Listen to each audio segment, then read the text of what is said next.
Hello everybody, my name is Rojo, and it's that time of year once again. What time, you ask? Well, Rojotober, of course. The time of the year when we play a very spooky game to get into the mood for Halloween. And this year we have an old RPG. An RPG set in perhaps, no, without a doubt, the spookiest of all the Advanced Dungeons & Dragons campaign settings.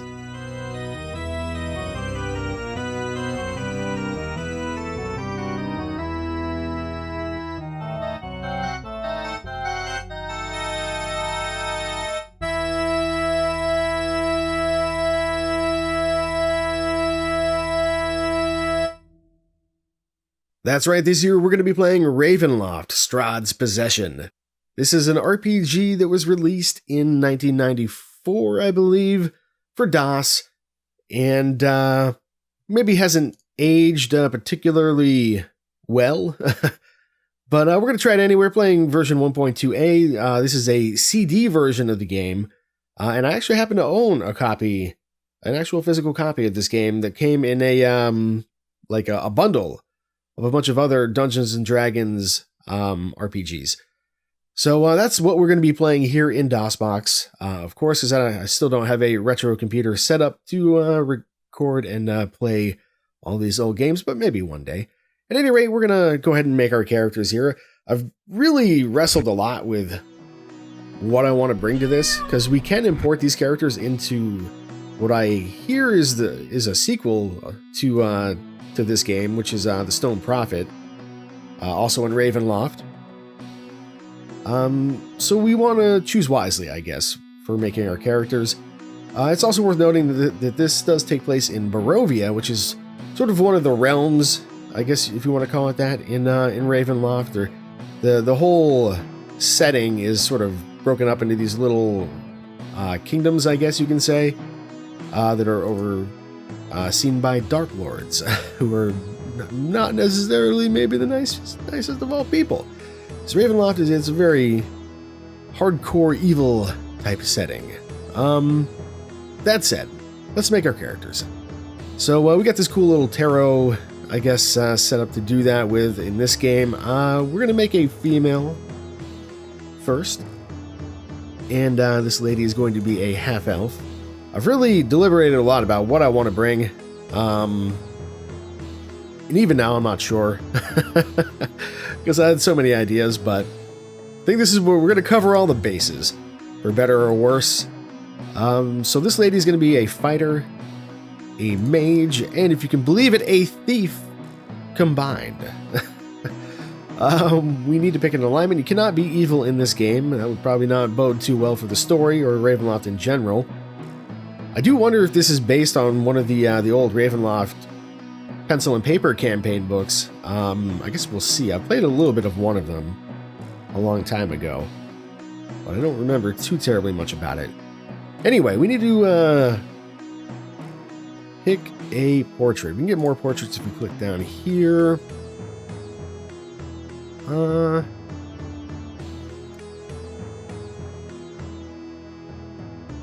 I'm not in love with really any of them, but I think I'm going to go with this one. I like that one the best, I think. Now for stats. We are going to re-roll a few times. I'm not exactly going to cheat, but I am going to rearrange some things, most likely. Just so we can get some good stats, because I'll show you in a quick start save that the game comes with. The starting characters that they propose, the developers propose, come with some pretty good stats. All that said, let's see. This is terrible. Let's re-roll. This is of course based on, I think, roughly like Advanced D&D 2.0 rules. Almost work with that. I'd like to get an 18, if at all possible. I don't know if we're going to be able to make that happen or not. Hey, that's actually extremely good. Ask and you shall receive. Alright, well, we'll go with this. Let's rearrange some things. I did roll our sort of strengths, I guess, if you want to call it that. Like when you're a fighter and you go, whoops, crap. Go back. We're gonna have to do it over. All right, that's fine. Yeah, that's not what I meant to do. At any rate, when you have a fighter type character and they have an 18 strength in this version of Dungeons and Dragons, they get some bonus on top of that. Rolled on a D100, and there we go. This is good enough. It's almost the same idea. And yeah, we'll see that now. So let's just swap strength and dex right now. So we'll bring that down to a 14. We'll bring this up to an 18. And so you can see, yeah, we got an 18 to 0, 1. So it goes from 1 to 0, 0, 0, 0 being 100. And the higher this is, the more stats you get. Now, I did roll 2 sets of things sort of outside the game, just so we know what numbers we might want to get. I believe those numbers were 14 and 77, one for each of the characters that we're going to be making here. And I think this character will have a give her the 77, I think. There might be a faster way to do this. I wonder if there we go. Yeah, pushing the plus key on the numpad makes that go a little bit faster. Maybe a little too fast, but there we go. So we got that.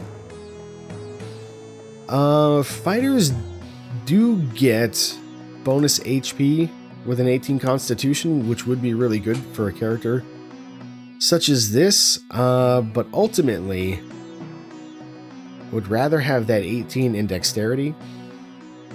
We're very fortunate to have gotten 2 18s in one roll here, so put that down to a 14, but we will actually put that up to 16, and then we'll take that down by 2. And then I think we will... I don't even know if Charisma does anything in this game, but we'll put that to a 16, put that to a 15. That seems reasonable. You can see we actually started fairly high, well, not high level, but at a mid-level. So we're a level 4 fighter, level 4 mage, and level 5 thief. 24 hit points seems fine. And with that, I think we're done with this character. We'll keep these stats. And we will name you. We will name you Isa, I think. We're going to need one more character, though. We get to make 2. And then we'll get to bring 2 more into our party. Let's see here. Let's go with another half-elf. Because half-elves are the only people who can be this character. We're going to be a ranger cleric. Definitely want to bring a cleric into Ravenloft. Seems like a good idea. Lots of undead and other really nasty things. We will make this character neutral good, I suppose. And we're going to need to pick a portrait for you.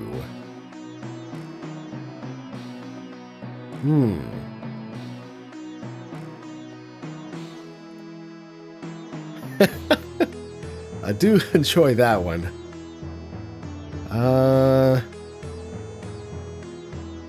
Some difficult choices here. Actually, I kind of like that one too, but maybe not for a half-elf. I mean, that one's pretty good.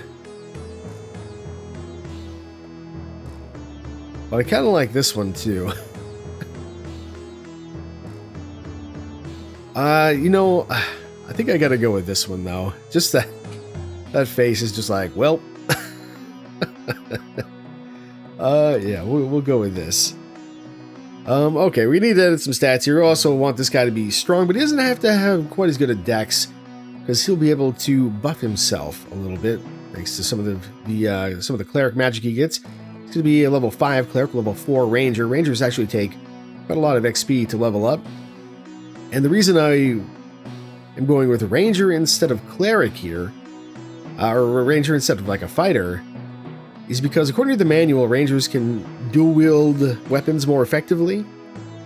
So we're going to give it a try. I don't know how well the game is implemented as far as being faithful to what the manual says and what the rules are. So we shall see. We kind of like those stats. Those aren't bad. But it's not quite what I want. I like that a lot better. We'll go with this. Let's edit these stats. So an 18 wisdom on a cleric is actually really good because you get some bonus spells. But instead we are going to put that into strength and switch around the 13 down to here. Oh, well, it has to be a 14. Let me think.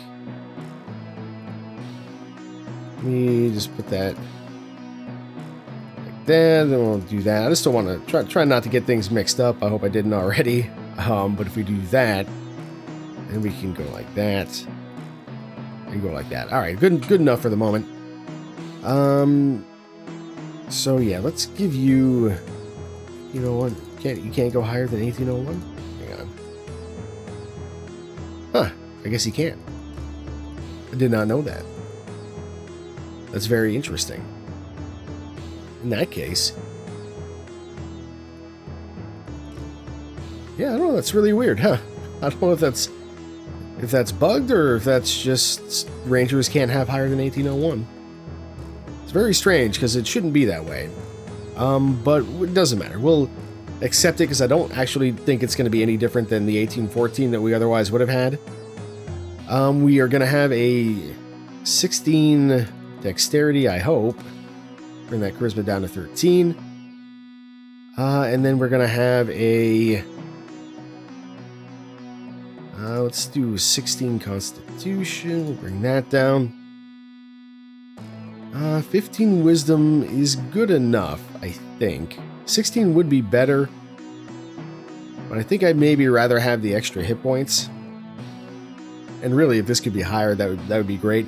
And we could actually not go with an 18 strength and bring that 18 down into constitution or wisdom instead. Because he's going to be able to buff his strength to 18 anyway.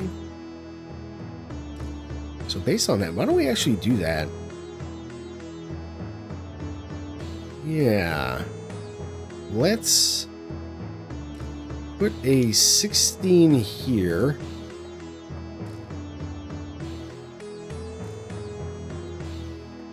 We can make that an 18.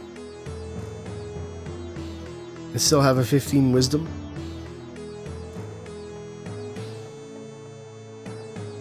I think spending maybe a little bit too much time than is necessary on this, but I don't know, I'm just thinking about it. Yeah. You know, I don't know, what's better? Like one extra hit point per level or a fair amount of extra spells? Probably the spells. So I'm gonna switch this back around. In fact, actually, what we'll do, bring this down like this, like that. Okay. I think we've finally done it. So I have a lot of extra spells. It doesn't matter. Literally, I don't know if it does anything in this game at all. Constitution will get a couple extra HP every level. We'll be able to buff our dexterity up to at least like 17 before too long, so I'm not too worried about that. And same thing with strength. We'll be able to buff it up a couple points up to 18 before too long. So yeah, this is what we're gonna go with. All right. Now that this is done, you are going to be Ivan. So we have Isa, we have Ivan. Let's go ahead and watch the future, shall we? Having recently returned from patrol, the comrades of Lord Belt walk the corridors of High Hall, approaching the quarters of Elturel's sovereign lord. Word of the unforgivable is in the land. Forces without virtue, it is whispered. Forces both powerful and corrupt plot against good Lord Belt. a rush of explosive magic, the door to Delt's hall is torn asunder. It is too late. With each stride toward the door comes the icy realization of failure.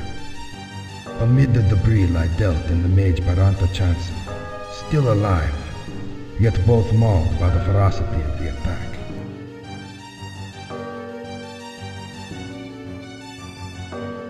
Thank the gods you're here with us. By Helm, if only a moment sooner.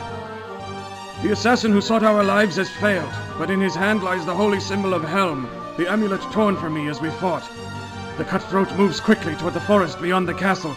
Stop him and retrieve the amulet! Go now! A vow to Helm is sworn in Delt's presence, and the quest begins.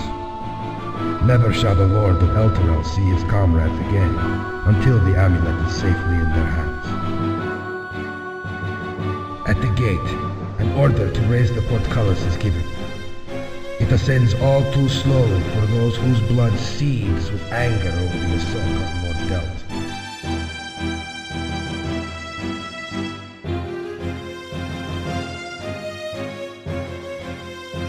Hours later and far beyond the hearths and homes of Elturel, the assassin's trail leads into an autumn wood. The apparent peace and beauty of the setting belies its danger.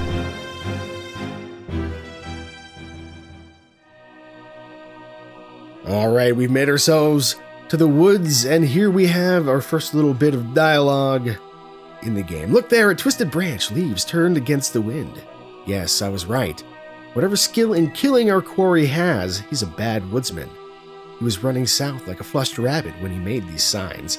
What's interesting is your class actually determines, I believe, what your characters will say to some extent. So if we were like a fighter, we might have said something different, or if she was talking, she would say a different thing here.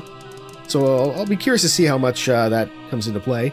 Now, since this is a CD version, it is going to have voice acting for the NPCs that we converse with.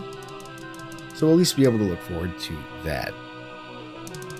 Now, as a cleric ranger, he can only use blunt weapons. That is a limitation of being a cleric in this version of D&D. So, unfortunately, no daggers or anything. We got a throwing knife here. Don't really want that. Probably do want the short sword. I guess we may as well have that on. Now, unfortunately, we're idiots, and we came out here without any spells prepared. Let's see, we also have a pouch. So yeah, your AC is not looking so hot, but we'll get there.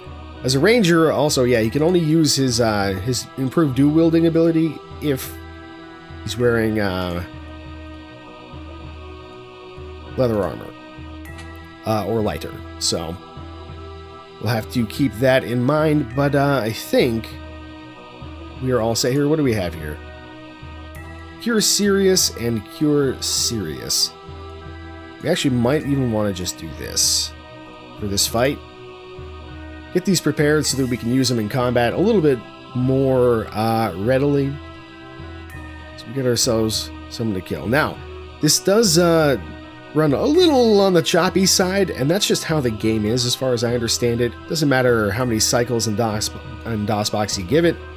This is just how the game is. So let's go kill ourselves a would-be assassin, shall we? So we fight by basically just clicking on the guy, or we can click on these weapons down here. But hey, that was pretty easy. Such foul artifacts. Would that I could summon Oblivion itself to devour them, but no, not these. We're obliged to carry them along. Believe it. Oh, I wasn't doubting you. What I can sense tells me this. They embrace secrets to the plot against Delt. They hold the truth of it in their vulgar auras. Take them along for now, and let the priests of Helm deal with their evil at the proper time. This other is Delt's amulet. Gather it as well. Alright, so we've got a few items down here. Now what we're going to do, we're going to actually just save the game real fast. Got a little test game. We'll take a look at this in a sec. But, just call this, let's call that game 2. Alright, let's see what we got here. So we've got the Assassin's Parchment. Now we can double right-click to put it in our hand, double right-click on a portrait to put something in our inventory, and then left-click to use something.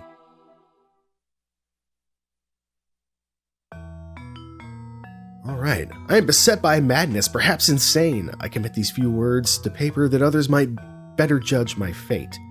Born to this land, my life's yearning is focused on but one event, to escape Ravenloft. This I accomplished. How I managed it, what secrets I acquired, and what I stole from an undead lich is unimportant. Know this, that in delving into arcane lore and ancient manuscripts, I came upon knowledge of the one article that might destroy Strahd. Further, in the land beyond Ravenloft, I may have found it. Through deceitful and torturous sources, many of which I only half believe, I have come to the conclusion that a charm worn by Lord Delt of Elturel is the Holy Symbol of Ravenkind. What is my madness? That after escaping Ravenloft, my heart tells me that I must steal Delt's amulet, even if it means the death of that good lord. And with a charm I only half believe might be Strahd's doom, I must return to Ravenloft. Only I, it seems, might free my people from their eternal fate. So, our assassin has layers. Good to know. Let's see what else we've got here. Withered Heart of Mortal Ardor. Don't know what that does. A Finger of Commanding. I can guess what that does. I think that these might be some fairly powerful artifacts. And I do believe there is a campaign or something like that where Strahd and one of the other Dark Lords, who is a lich, have a little bit of a disagreement, and some of these items might play a role in that, but I don't know if they will in this game or what. There's our holy symbol. Well, what's this? By Helm, we're losing the light! Look there, a fog rolls in as though it would devour us. The mist creeps on as if to foretell our doom.